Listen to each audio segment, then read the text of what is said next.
माझं एवढंच म्हणणं आहे की ज्यांचं नुकसान झालंय त्याला मदत झाली पाहिजे, फक्त त्याच्यातनं कुठलं गैरफायदा कोणी घेऊ नये.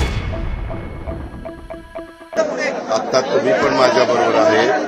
आज करमाळ्याचे आमदार नारायणराव पाटील, मी, उमेश पाटील आणि काही इतर सहकारी अधिकारी आम्ही सगळ्यांनी दौरा केला आहे.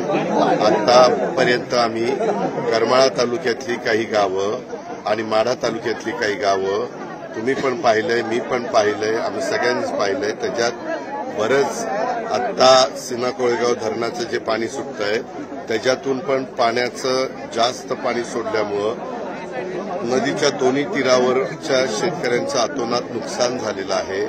बऱ्याच जणांची घरं, काही ठिकाणी ग्रामपंचायत कार्यालय, या गावामध्ये आपलं शाळा, अशा अनेक पाण्यामध्ये गेलेलं आहे. लोकांचं नुकसान बरंच झालेलं आहे. लोक अतिशय घाबरून गेलेली आहेत. त्यांना असं वाटतं की बाबा आता हे आमचं परत पूर्ववत करून द्या, आम्हाला त्या पूर्ववत करून द्यावं लागेल.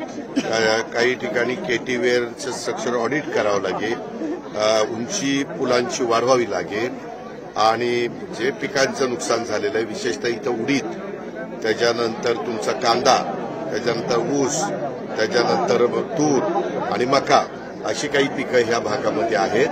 त्या पिकांचे पण जे पाण्यामध्ये असलेले पंचनामे करायला लावलेत. जिथं ओढ्या आणि नाले आणि नदी हे जे काही पाणी वाहून जाण्याच्या बाबी आहेत त्या सगळ्यामध्ये दोन्ही तीरावर पाणी न मावल्यामुळं पाण्याने वाट काढली आणि तिकडं जमीन वाहून गेली. मळशीची किंवा काही मळईची म्हणतात, ती मोठ्या प्रमाणावर जमीन नदीच्या कडेची पाण्याचा जोरात प्रवाह असल्यामुळं वाहून गेलेली आहे. आम्हाला नदीकाठच्या भागातलं किंवा जिथं पाण्याने नुकसान झालंय अशा ठिकाणी बरंच काम करावं लागणार आहे. आज मुख्यमंत्री पण महाराष्ट्रात काही भागामध्ये दौरे करतायत. माझ्या माहितीप्रमाणे एकनाथराव पण करतायत, मी करतोय, बाकीच्या पण मंत्र्यांना सांगितलेलं आहे.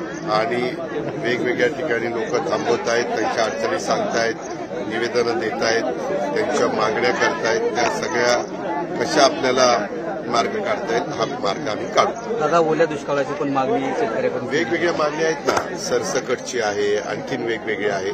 त्याच्या संदर्भामध्ये अशी नैसर्गिक संकट वेगवेगळ्या काळात वेगवेगळ्या सरकारच्या वेळेस आलेली आहे. एक आम्ही ठरवलेलं आहे की कुठल्याही परिस्थितीत केंद्र सरकारची, राज्य सरकारची मदत घेऊन यांना पुन्हा कसं उभं करता येईल आणि पुन्हा अशा प्रकारची पुराची परिस्थिती आली तर त्यांना त्रास होणार नाही अशा ठिकाणी त्यांचं पुनर्वसन करा. दादा, शेतकऱ्यांची एक मागणी होती की ऊसाचे काही ठिकाणी पंचनामे देखील होत नाही. हे त्यांनी हे झालं 2 दिवसापूर्वी, 3 दिवसापूर्वी. काल कॅबिनेट झाली, त्याच्यामध्ये ठरवलेलं आहे जी पिकं ज्या अतिवृष्टीमुळं, ह्या पुरामुळं आपल्या शेतकऱ्याची अडचणीत आलेली असतील त्याचे पंचनामे करायच्या सूचना दिलेल्या आहेत. आजचा दौरा झाल्यावर मी त्या कलेक्टरांशी पण परत बोलणार आहे, कारण माझा सोलापूर जिल्हा आणि धाराशिव जिल्हा हे 2 जिल्ह्यातले काही भाग मला करायचा आहे दिवसभरात, आणि उद्या मी बीड आणि संभाजीनगर जिल्हा करणार आहे. त्याच्यामुळं ज्या प्रकारे निवेदन पण आलेली आहेत, बाकीचे पण काही माझे सहकारी अधिकारी बरोबर आहेत, आम्ही त्याच्यातनं मार्ग काढतो. निश्चितपणे कोणाला वाऱ्यावर सोडणार नाही. तात्पुरता दिलासा म्हणून काही स्वरूपात तात्पुरता दिलासा म्हणून ज्यांचं फारच सगळं भिजून गेलेलं आहे त्यांना धान्य द्यायला सांगितलेलं आहे. ज्यांना काहीच राहिलं नाही त्यांचं दुसरीकडे आपण स्थलांतर केलेलं आहे. त्यांना जेवण, त्यांना नाश्ता, चहा, पाणी, मगाशी पण तुम्ही बघितलं असेल, काहींना कार्यालयात, काहींना शाळेची परिस्थिती चांगली असेल तर शाळेत, अशा सुरक्षित स्थळी आपण हलवलेलं आहे आणि बहुतेकांना ते धान्य वगैरे मिळते. पण काही गावांनी असं सांगितलं की आमच्याकडे कुणीच आलं नाही, तर तिथं मात्र ताबडतोब तहसीलदारला भेट द्यायला सांगितलेलं आहे आणि तिथं धान्याचं वाटप पण करायला सांगितलेलं आहे. आणि काही जणांची जनावरं वाहून गेली, शेळ्या, शेरडं, करडं, तुमच्या गाई, म्हशी, अशा पद्धतीनं कोंबड्या, अशा पद्धतीचं काही काहींचं नुकसान झालंय. काहींनी शिफ्ट केलंय, परंतु ज्यांचं नुकसान झालंय ते मध्ये आपण पशु आमच्या पशुसंवर्धन डिपार्टमेंटच्या वतीनं आपण त्यांना नोंद केलेली आहे. त्या पद्धतीनं त्या टॅगिंग कानाला वगैरे असं केलेलं आहे. त्याच्यातनं माझं एवढंच म्हणणं आहे की ज्याचं नुकसान झालंय त्याला मदत झाली पाहिजे.